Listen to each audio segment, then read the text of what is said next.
If you want awesome products at great prices, check out the in the description. The controversial visit of Itamar Ben-Gvir, a U.S. tour steeped in controversy. Itamar Ben-Gvir's recent visit to the United States has ignited a firestorm of controversy, raising serious questions about his past, his present role as Israel's national security minister, and the implications of his actions for U.S.-Israel relations. His tour, which included a lavish fundraising dinner at Mar-a-Lago and speeches at Yale University and a New York gathering, has exposed a deep fissure in perceptions of his leadership and the very nature of the Israeli-Palestinian conflict. The opulent Mar-a-Lago event, though absent the former president himself, served as a significant platform for Ben-Gvir. While his spokesperson touted meetings with dozens of senior businessmen from Miami and Republican House Majority Whip Tom Emmer, the exact nature and extent of these interactions remain shrouded in some ambiguity. Ben-Gvir's own ex-post, announcing meetings with senior Republican Party officials, further fueled speculation, lacking the transparency needed to fully assess the political implications. This opacity only serves to amplify concerns about the potential normalization of his controversial views within influential U.S. circles. Ben-Gvir's past is undeniably problematic. His 2007 conviction for racist incitement and support for terrorist organizations casts a long shadow over his current position. The years he spent displaying a picture of Baruch Goldstein, the perpetrator of the 1994 Hebron massacre, where 29 Muslim worshippers were brutally murdered, further underscores the gravity of his extremist views. This past is not merely historical context. It is a living testament to a worldview that continues to shape his actions and rhetoric.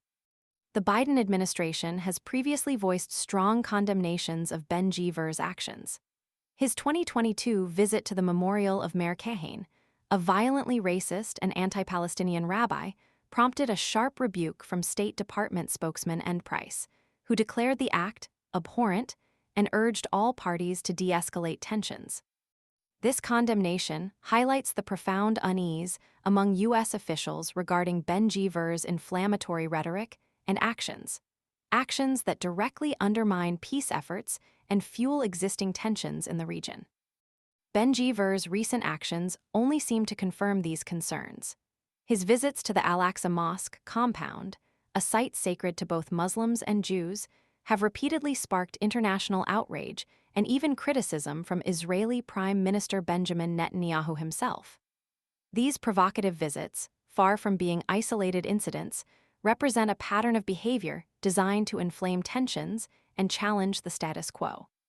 The timing of these visits, especially in the context of his U.S. tour, suggests a deliberate strategy of escalating tensions while simultaneously seeking legitimacy and support from certain factions within the U.S. political landscape.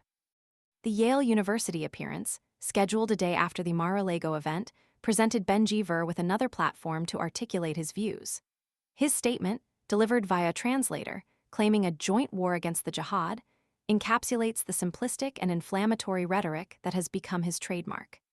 This rhetoric, far from promoting understanding and dialogue, actively fuels division and mistrust, undermining any potential for peaceful resolution of the conflict. The very act of his speaking at such a prestigious institution raises questions about the university's role in providing a platform to such controversial figures.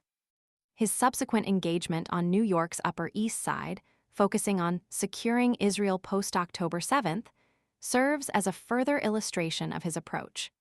The chosen topic is itself loaded with implication, hinting at a narrative of Israeli vulnerability and the need for assertive, potentially aggressive, responses. In conclusion, Itamar Ben-Gvir's U.S. tour is far more than a simple series of speeches and meetings. It represents a calculated attempt to garner support, legitimize his controversial worldview, and ultimately shape the narrative surrounding the Israeli-Palestinian conflict. His past, his actions, and his rhetoric all paint a picture of a figure who actively contributes to instability in the region.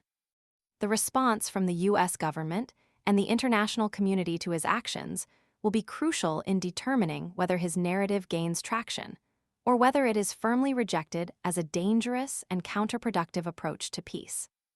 The ongoing discussion regarding his visit necessitates a careful examination of the complexities of the Israeli-Palestinian conflict and a critical assessment of the long-term implications of normalizing individuals who embrace extremism and promote inflammatory rhetoric. The silence of certain U.S. political factions in response to his tour only amplifies concerns about a potential erosion of values and principles in American foreign policy.